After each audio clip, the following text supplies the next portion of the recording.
Well, hello my YouTube friend. Today it is my pleasure to present you this newest acquisition of mine.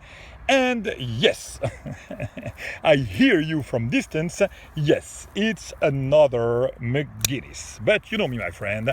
I love Gerry. I love Gerry's knives. So the odds for me to showcase a knife from Gerry are pretty high. Sorry if it's any kind of redundancy, and to avoid a little bit of redundancy, I decided to present you this video outdoor in Paris when there is a beautiful weather and a heat wave. Actually, it's unbearable. It's today it's almost, it's over 100 degrees, so it's really hard, but it's a good reason actually to make those videos outdoor. So yeah, that is for avoiding a little bit of redundancy, but I'm going to be redundant for sure, because I'm going to discuss about Gerry, I'm going to discuss about the man and the craftsman and everything. So for those of you who are already bored about that, bye-bye. For the new one who arrived, hello, I'm going to talk about a great guy and a great maker. So Gerry McGinnis, as you know or don't, is to me one of the pure geniuses, and I'm trying to avoid using that word in vain or lightly. I really consider Todd Rexford and Gerry to be geniuses. Why? Because they master a craft. They're pure artists and they're great businessmen, and that for me is something that you don't find that at any corner of any street. Here is a young gentleman of 26 years old, something like that. He started making knives a little over 4 or 5 years, I don't know. He was it's at school even, and from that point he became one of the true top-tier maker. He also built a company for himself. His daddy is working with him. I love that. I love when there's a kind of family work like that. He's kind. He's a great businessman. He's always open to discussion. Great quality. Customer service. What can I say? He bought some machines. He's doing great meat techs. He's even making knives for others. What can I say? I don't see anything wrong to say about him, and that to me, it doesn't mean that you are a genius, but at the end of the day, that's what he is. Okay, especially for his craft and artistry. Because this is what makes or not a genius. It's not the fact that he's a good businessman, of course. I absolutely adore, as you know, Gerry's design. They're sexy. This is the first, word that comes to my mind when I have a knife of his. Look at that. That's pure sex. Look at those curvatures. It's just absolutely incredible. I don't need to talk about that. I just need to show you that knife, and look at that. That's sex. Look at the Persian. Those are pure sexy knives. Of course, I'm not a fanboy, and for those of you who know me, you know that I'm really far from being a fanboy. And as a matter of fact, there are some designs from Gerry that not only I don't like, but I just hate. But as it's just a matter of taste, I'm not gonna discuss about that. It doesn't make any sense for me to discuss about pure and biased taste, I would say. But this is sex, first of all. So in order to make a sexy design like that, and something that, it's a signature design. When you see a knife from Gerry, you're not gonna see your regular draw point or regular whatever, buoy. Or this is a signature design, I would say. You see a knife from Gerry, you know it comes from Gerry, and that right there. Even Rexford, with his design, you cannot say for sure that, for a fact, that he has a kind of signature design. His design are not as specific as Gerry's. So this is a point that I wanted to address, and I really respect about Gerry. Then you have the craftsmanship. We're going to discuss about that. I've discussed about that already, So artistry-wise, to me, as I said, creating something that is as unique as that and as personal as that is just, to me, absolutely incredible. Then you have the craft, and we're going to discuss, as usually, of the knife, starting by the handle and then the blade, and we'll see about that, the mechanics, and as usual. But I wanted to address those points before starting looking at that knife. So what we have here is, as I said, a mini Peligro with a finish that might seem to you a little bit simple, but for me there is nothing simple about that. I mean, Gerry does all kinds of builds. He's doing like frame locks, liner locks. You can expect him to use very fancy material, organic material, more modern material. I mean, any kind of build you can expect to have from him. And I like about everything. I mean, this mini Peligro could be a liner lock with bolsters or bolster lock or whatever. I would love it. But for EDC, I'd say that this is a finish that I prefer.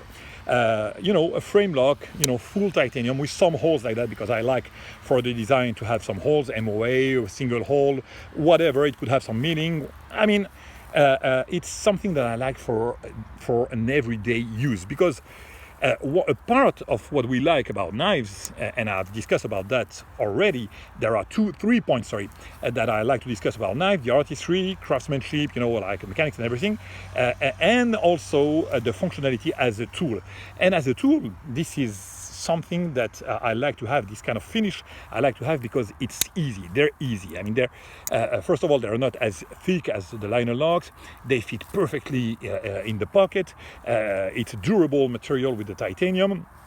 That is perfect for EDC, because this is something I like with Gerry. Those kind of knives are pure art knives. To me, I consider them art knives. And again, with those finish, they can be true EDC, and believe me, I use them a lot.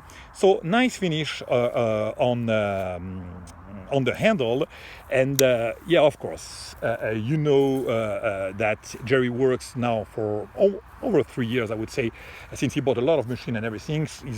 He's building his handle with the CNC.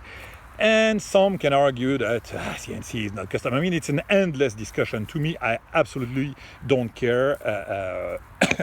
The design is his. He did it. He is the one who's actioning the machine. It's not like a guy in China or whatever. He's using his machine, so that's a custom knife. It's built by one man using minus or plus machines compared to others. He's using the CNC, whatever. To me, that's not an issue at all, because one of the parts that I like the most on the blade, on the knife actually, is the blade, and this is something that he's doing the grind. He's doing by his own. The mechanics also and everything. So to me, again, endless discussion and pointless to argue about that. You have some guys that will never change their mind about that. For them, CNC equals I don't know what, mid-sex, or and for others, they're more open to that. I like to discuss with those other guys, and they are open in general. So yeah, very nice finish on this knife, very EDC friendly. I absolutely adore this anodization. I like this texture titanium, because it brings a lot of grip, and a very nice grip. And as I said, it has a lot of curvature and weird curvature. Look at that. I mean, this convexity here, it might look like being a kind of hot spot, in the hand, but not at all. I mean, when you carry that, the knife, disappear in your hand, and you don't feel nothing. The clip is not annoying. There is no hot spot whatsoever on that knife. The design, I don't know how. And how can I justify that? But the thing is that when you carry that knife, it just feels so comfortable with that. It's just incredible. So very nice, finish for me with the MOA, double MOA actually. 2 Mickey Mouses for me here. On the other side, frame lock. Very nice clip. I absolutely adore those clip in between, bend and 3D clip. I really like that. I like those holes. Whenever the holes, I like it. The action, as usual, is just incredible. The detent with Gerry is always perfect for me. Some say that they found the detent too strong. I don't understand that. I mean, it's just the right detent. It's unbreakable, and in order to disengage it, I mean to flip it, it's effortless, absolutely effortless. You have some nice jimping here if you like to light switch it, okay?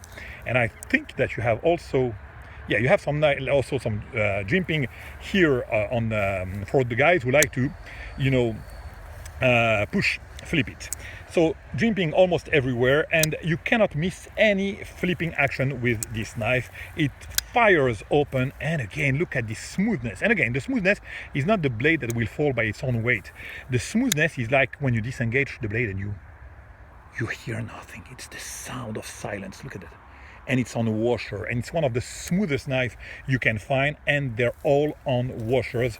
The only time that you will see Gerry building knives with bearings is going to be when he's going to do his collaboration. So washers, and what a great action that you have.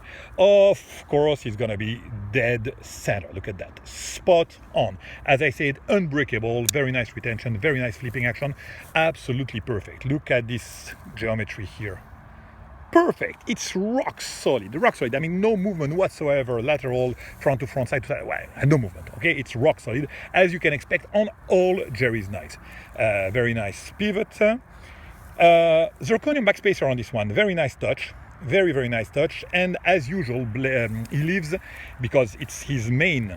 I mean, the main part that is the most beautiful on his knives, his blades are sterile, which is something that, please, makers, don't engrave your blade. It's such a shame to see when a blade is beautiful. When it's not, I mean, who gives a fuck? But when it's a beautiful blade, don't spoil it with CPM 154 or whatever metal you use, or your logo. I mean, it's beautiful, but come on, man. Engrave it inside. Look at that. Do as Gerry does, even on the backspacer like that. Look at that. I mean, you have all the information that you can expect.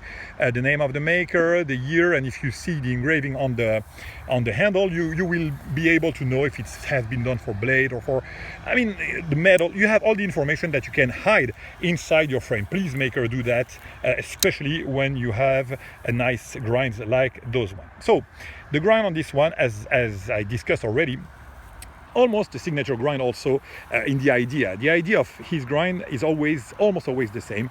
Very small flat, very, very tiny here, not even an edge. The flat is really, really small. Here you're gonna have a small swedge. And then all the way around is going to be a big hollow grind. On all his knives, you can expect to have that on the Persian or it's usually what the design will be totally different, but the idea will stay. You know, small flat, swedge, big hollow grind. And again, to have that perfection, no bump whatsoever, it's way more difficult than doing, say, a complex grind or you know, this is way more difficult because it doesn't leave any room for imperfection. And believe me, this grind is absolutely perfect. On this one, he went for this reflective and very light stone wash. You know, it's not your usual stone wash. I'm not sure that even outdoor, I can show you how. I'm going to try to find another, the light, because it's already late in the afternoon. I'm not sure that I'm gonna get it. Let's see. Okay, so you see the reflection of the trees behind me. It's a very high and reflective stone wash. To me, that finish is the best for EDC, because as usual, when you're gonna have the hand rubbed, of course, it's gonna be more artistry or whatever, but it will wear way more easily. You're gonna have some micro scratch if you use it, but this light and reflective stone wash, first of all, is beautiful. Then again, it's the best finish for EDC, the best. This won't wear, just incredible. Beautiful grind, what can I say? Very nice jimping, as usual. The guard here, that's a knife that you can definitely use. So again, people will argue that this kind of curvature here doesn't make for a great EDC. Just try those knives and stop it. I've heard the same with the Battle from Frank, actually the Fury. Some people saying that the double recurve was not, the best way to use your knife, the best shape for an EDC. come on, use your knives, try them, and you will see that it's for the daily use. That's just perfect. Just perfect. I mean, to me, have absolutely no complaint with that design. And we are heading to the 15 minutes. Thank you for watching this video. I'm gonna leave it at that. Maybe I forgot some things, but it was a pleasure to make it. Come on, my friends. I'll see you